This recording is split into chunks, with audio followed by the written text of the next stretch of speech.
June 4వ తేదీన YCP వెన్నుపోటు దినోత్సవం ప్రకటించింది. జనసేన కూడా ఒక కీలక ప్రకటన చేసింది. సుపరిపాలనకు ఏడాది, పేరా వెడగడే ఏడాది అనే కార్యక్రమానికి శ్రీకారం చుట్టింది. జనసేన అధినేత డిప్యూటీ సీఎం పవన్ కళ్యాణ్ ఈ మేరకు నిన్న ఒక ప్రకటన విడుదల చేశారు. పోస్టర్ కూడా ఈరోజు నాగబాబు విడుదల చేశారు. ప్రస్తుతం ఎమ్మెల్సీ హరిప్రసాద్ గారు మాట్లాడదాం. సార్, కూటమి ఒకవైపు ఎన్నికల హామీల్లో ఇచ్చిన సూపర్ 6 పథకాలు అమలు చేయలేదని జూన్ 4న వెన్నుపోటు దినోత్సవం కార్యక్రమం చేసింది. మీరు ఒక కార్యక్రమం ప్రకటించారు. ఏంటి సార్ ఆ కార్యక్రమం ఎలా జరగబోతుంది?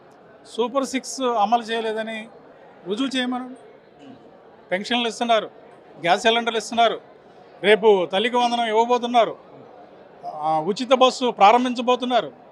క్రమక్రమంగా ప్రతి ఒక్క హామీని కూటమి ప్రభుత్వం, ముఖ్యమంత్రి శ్రీ చంద్రబాబు నాయుడు గారు, పవన్ కళ్యాణ్ గారు అమలు చేయడానికే కట్టుబడి ఉన్నారు.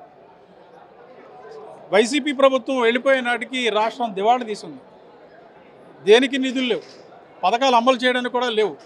అటువంటి దుర్భర పరిస్థితుల్లో అధికారంలోకి వచ్చిన ఈ కూటమి ప్రభుత్వం, కేంద్ర ప్రభుత్వంలో మోడీ గారి నాయకత్వంలో బీజేపీ ప్రభుత్వం ఉండడం వల్ల బీజేపీ ప్రభుత్వం అండదండలతో ఇక్కడ ప్రతి ఒక్క సంక్షేమాన్ని, దానితో పాటు అభివృద్ధి కార్యక్రమాలని ముందుకు తీసుకెళ్తున్నాయి. సూపర్ 6లో ప్రతి హామీని ఈ ప్రభుత్వము క్రమక్రమంగా అన్నీ నెరవేరుస్తుంది.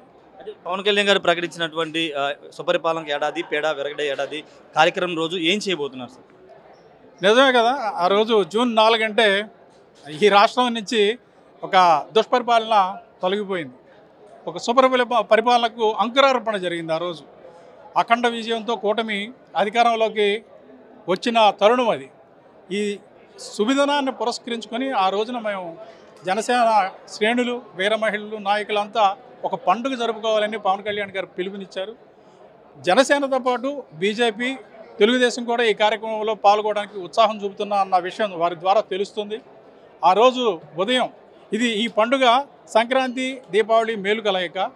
సంక్రాంతి రోజున మనం ఏవైతే ఇంటి ముందు రంగవల్లులు అలంకరించుకోవడం, పిండి వంటలు చేసుకోవడం, పండుగ ఎలా చేసుకుంటామో అదేవిధంగా ఉదయం వేళ ప్రతి ఆడపడుచు ఇంటి ముందు రంగవల్లుతో అలంకరిస్తున్నారు. అదేవిధంగా మధ్యాహ్నం నుంచి రంగవల్లు పోటీలు జరుపుతారు. సాయంత్రం దీపాలు వెలిగించి టపాకాయలు కాల్చి ఈ రాష్ట్రం నుంచి ఒక పీడ తొలగిపోయిందని సంబరం చేసుకుంటారు. అది ఈ యొక్క కాన్సెప్ట్. ఇంకొకటి పొలిటికల్ ప్రశ్న. అంబటి రాంబాబు గారి నేతలందరూ చెప్తున్నారు, రాజకీయ కక్షలకి తెలుగుదేశం తెరలేపుతుంది, హత్యలు లేకపోతే అరెస్టులు చేయిస్తుంది, కానీ ప్రశ్నిస్తున్న పవన్ కళ్యాణ్ ఎక్కడ కూడా ప్రశ్నించట్లేదని ఒక కామెంటు పదే వాళ్ళు మాట్లాడుతున్నారు. మొన్న పవన్ కళ్యాణ్ గారు చెప్పారు, కోడలు పగల కొడితే పాతకుండా, అత్త పగల కొడితే కొత్తకుండా అన్న సామెత ఉంది. అదేవిధంగా వాళ్ళు చేసినవన్నీ ఒప్పులు, అదే పనులు ఎవరన్నా చేస్తే తప్పులు. వాళ్ళ పాలనలో ఎలా అరెస్టులు చేశారు, ఎలా వేధించారు, ఎవరికి వాక్ స్వాతంత్రం లేకుండా ఏ విధంగా ఈ రాష్ట్రాన్ని ఒక నిరంకుశ పాలనలోకి నెట్టారు అన్న విషయం అందరికీ తెలుసు, ఎవరు మర్చిపోలేదు. Thank you sir. ఓవరాల్గా అయితే 4వ తేదీన ఏడాదికి పాలన, అదేవిధంగా పేరా వెడగే ఒక ఏడాది అనే కార్యక్రమాన్ని చేయబోతున్నాం. ఆ రోజు సంక్రాంతికి ఏ విధంగా అయితే చేసుకుంటామో, ఉదయం పూట ఇంటి ముందు రంగోళ్ళు వేయడం, అంతా కూడా ఈ పిండి వంటలు వండుకోవడం, సాయంత్రం మొత్తం దీపావళి లాగా దీపాలను వెలిగించుకోవడం, మొత్తం కూడా చేసుకోవడం చేస్తున్నామని రాజకీయ కక్షలు ఎక్కడ కూడా చేయట్లేదు. కూటమి సూపర్ 6 పథకాలు అమలు చేస్తుందని ఎమ్మెల్సీ హరిప్రసాద్ చెప్తున్నారు. కెమెరా పర్సన్ విజయ్తో రాయేష్, RTV, మంగళగిరి. ఇండియా పాకిస్తాన్ తాజా అప్డేట్స్ కోసం డౌన్లోడ్ చేసుకోండి RTV లైవ్ యాప్.